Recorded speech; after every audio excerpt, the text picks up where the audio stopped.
Nah, baik. Assalamualaikum warahmatullahi wabarakatuh. Nah, sekarang di sini kita akan membahas tentang pajak penghasilan pasal 21 dan 26. Sebelumnya, kita perlu tahu dulu apa perbedaan dari PPh pasal 21 dan pasal 26. Kalau PPh 21 dan 26 itu perbedaannya terletak pada subjeknya. Untuk PPh 21 itu berkaitan dengan pajak penghasilan atas pekerjaan, baik berupa jasa atau kegiatan atas nama wajib pajak pribadi dalam negeri. Sedangkan untuk PPh yang pasal 26 berhubungan dengan kantor perwakilan negara asing serta organisasi internasional. Nah, untuk yang dijadikan dasar pembahasan yaitu di Undang-Undang Pajak Penghasilan Nomor 36 Tahun 2008, kemudian di Peraturan Direktorat Jenderal Pajak Nomor 57 garis miring PJ garis miring 2009, ada juga di Peraturan Menteri Keuangan Nomor 16 garis miring PMK titik 03 garis miring 2010. Ada juga di Peraturan Pemerintah Nomor 68 Tahun 2009 dan juga di Peraturan Direktorat Jenderal Pajak Nomor 16 garis miring PJ garis miring 2016 dan di Keputusan Menteri Keuangan Nomor 51 garis miring KMK garis miring 2016.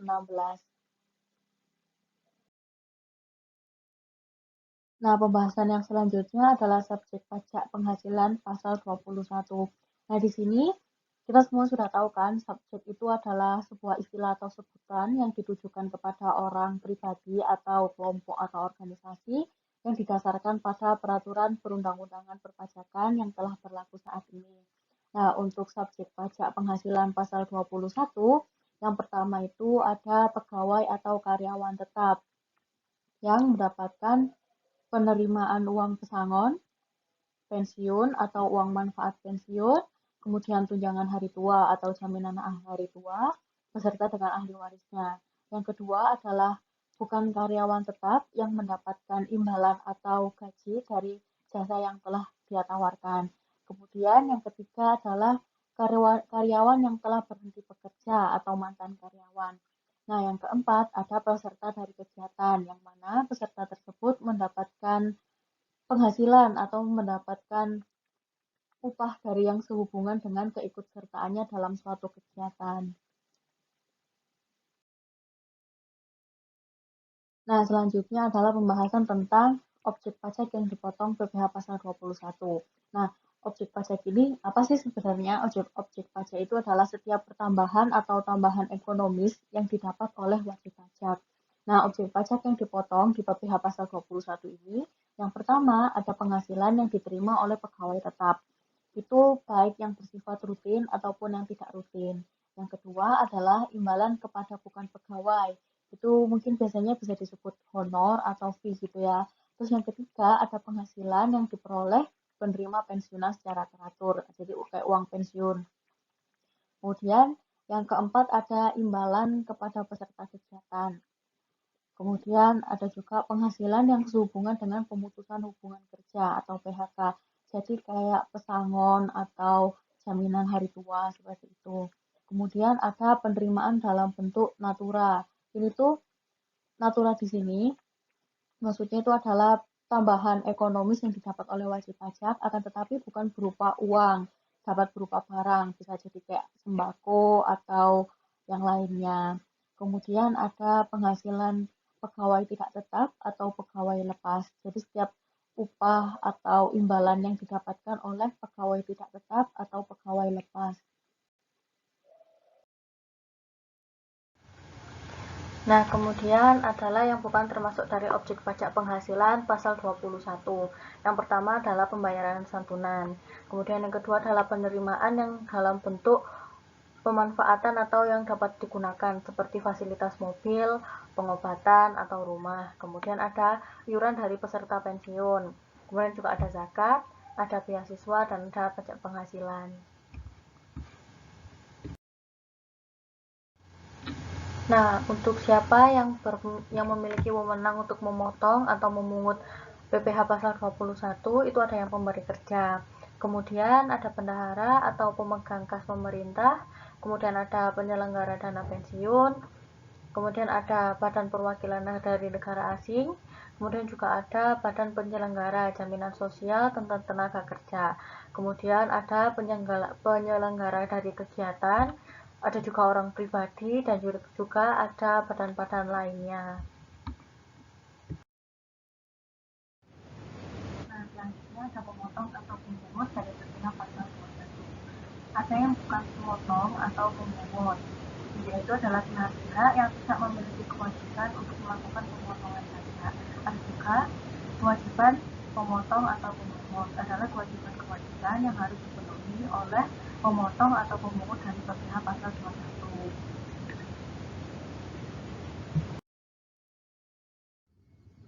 Nah, untuk perhitungan tarif PPh pasal 21, itu ada tarif PPh pasal 21, ada tarif PPh pasal 21 secara kumulatif, dan ada tarif pajak penghasilan.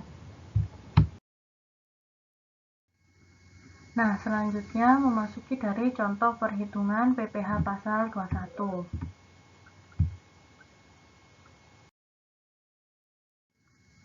Contoh soalnya adalah Bapak Naufal telah menikah dan memiliki 4 orang anak, memperoleh gaji pokok setiap bulannya sebesar 10.500.000 dengan tunjangan kesehatan sebesar 350.000,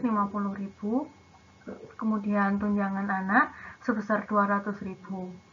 Pak Naufal membayar tabungan hari tua sebesar 8% dari jumlah penghasilan. Nah, untuk perhitungan PPh pasal 21 dari Bapak Naufal adalah sebagai berikut. Nah, masuk di bagaimana cara penghitungannya ya. Nah, di sini dari Bapak Naufal itu statusnya perlu diingat dan perlu ditentukan pertama kali adalah statusnya dan berapa tanggungannya. Nah, pertama yang dilakukan adalah mencari penghasilan bruto atau penghasilan kotornya selama 1 bulan. Dalam 1 bulan, gajinya Bapak Naufal ditambah dengan tunjangan kesehatan, terus kemudian ditambah dengan tunjangan anak, maka akan menghasilkan penghasilan bruto.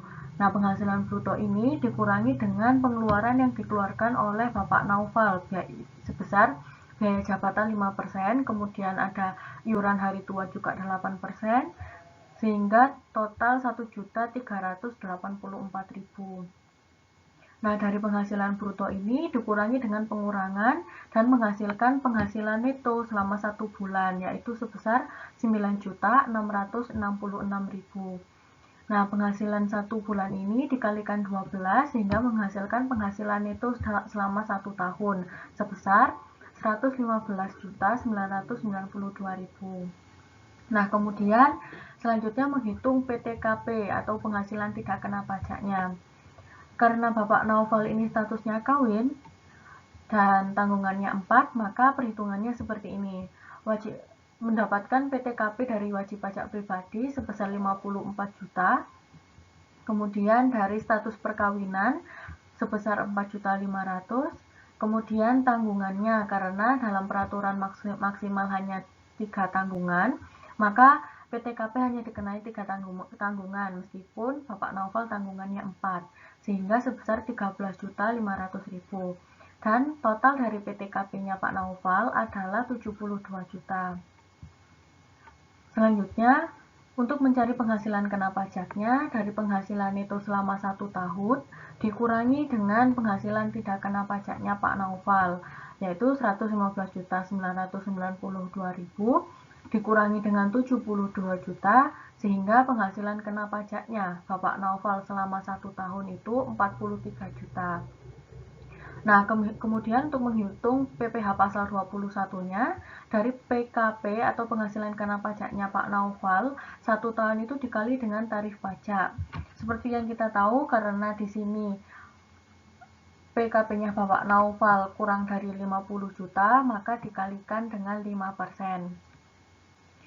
Kemudian menghasilkan 2.199.600 itu selama 1 tahun. Kemudian untuk per bulannya maka dibagi 12 sehingga menjadi 183.300.000. Nah, ada contoh soal lagi.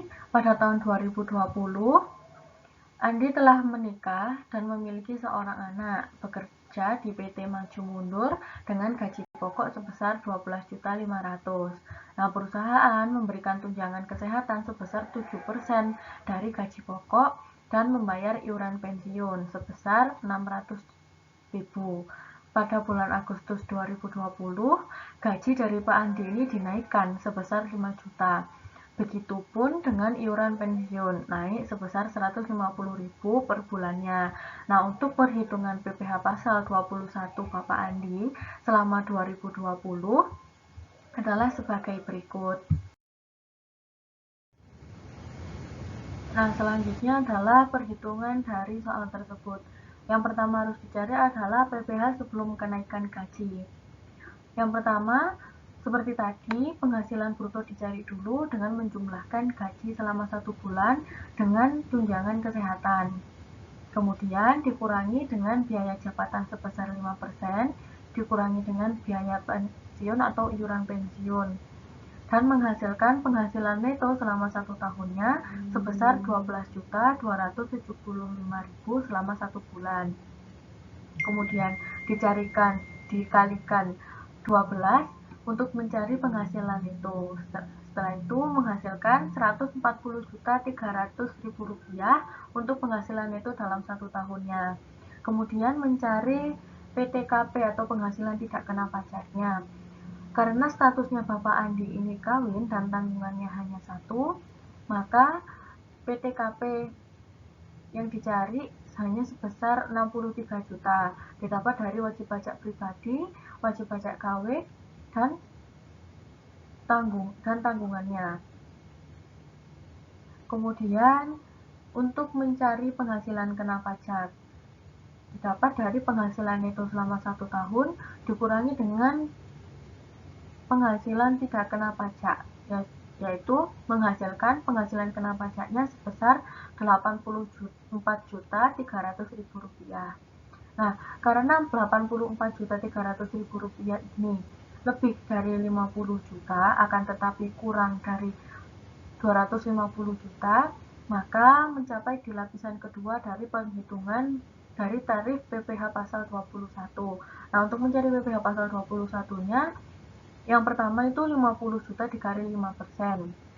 Kemudian, sisa dari 84.300.000 dikurangi 50 juta, yaitu sebesar 34.300.000 dikali dengan 15% dan menghasilkan PPh pasal 21 selama 1 tahunnya 7.645.000 dan untuk 1 bulannya Rp637.083. Nah, yang selanjutnya adalah mencari PPh setelah kenaikan gaji. Untuk gaji yang sebelum dinaikkan itu 7 bulan dikalikan dengan gaji yang sebelum dinaikkan sebesar 13.375.000 dikali dengan 7 bulan menghasilkan 93.625.000. Kemudian ditambah dengan gaji setelah dinaikkan, yaitu 5 bulan dikali dengan 17.500.000 menghasilkan 87.500.000. Kemudian ditambah juga dengan tunjangan kesehatan 7% dikalikan dengan 5 bulan, yaitu sebesar 6.125.000 dan menghasilkan penghasilan bruto sebesar 187.250. Nah, yang kemudian itu nanti akan dikurangkan. Pengurangannya apa saja? Yang pertama adalah biaya jabatan sebesar 5%, jadi sebesar 6 juta. Kemudian iuran pensiun sebelum kenaikan 4.200.000. Terus ada iuran pensiun setelah kenaikan ada 3.750.000. Sehingga jika ditotal menghasilkan 13.950.000. Dan penghasilan bruto itu tadi dikurangi dengan total pengurangan menghasilkan penghasilan neto sebesar Rp173.300.000.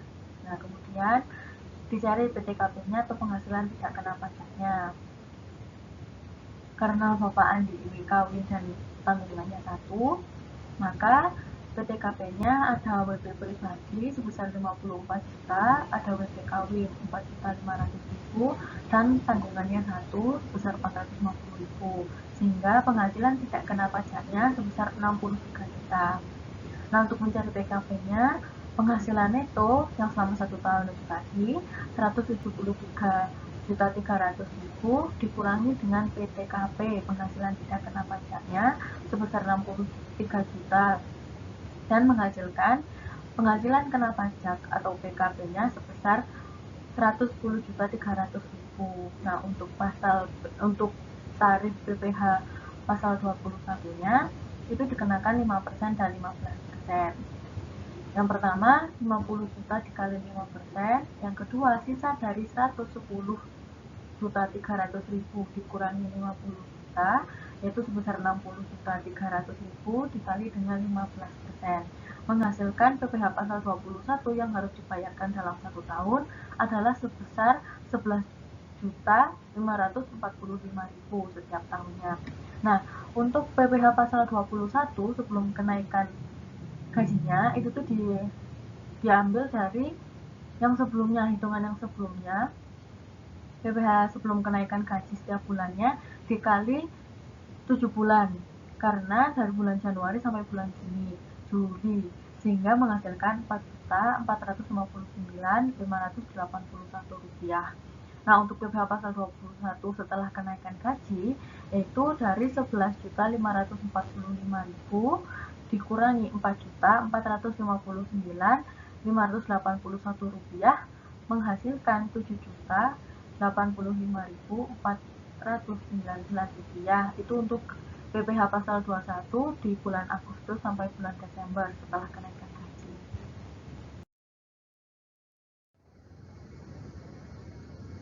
Nah, untuk yang tahun berikutnya di tahun 2021, PPh dari Bapak Andi yang digunakan pada gaji bulanan itu gaji setelah dinaikkan, sehingga gaji sebulan sebesar 17.500.000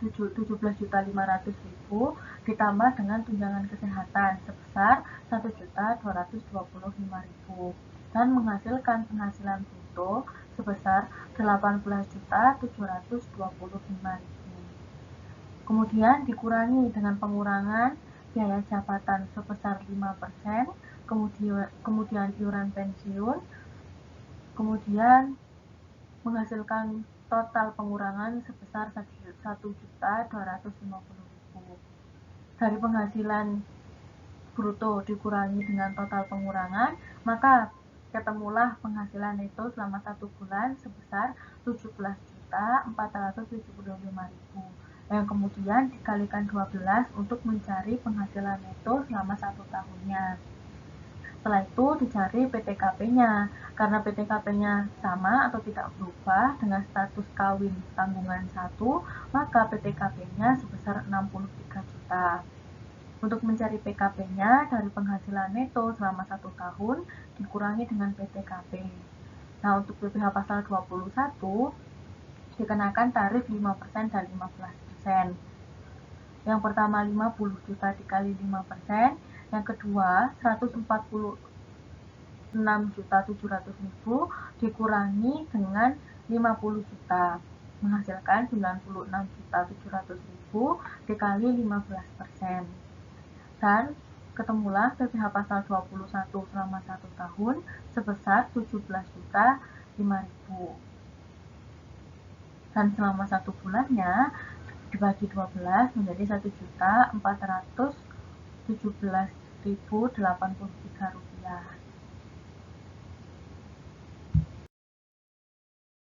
Nah, pembahasan yang terakhir adalah tentang PPh pasal 26.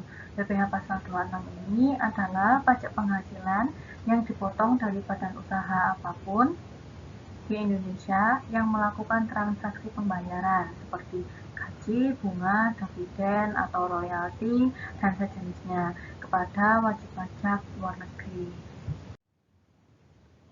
Nah, untuk objek dari PPh pasal 26 ini ada dividen, bunga, yang termasuk premium, diskonto, dan imbalan yang sehubungan dengan jaminan pengembalian utang, Ada juga royalti, sewa, dan penghasilan lain yang sehubungan dengan penggunaan harta.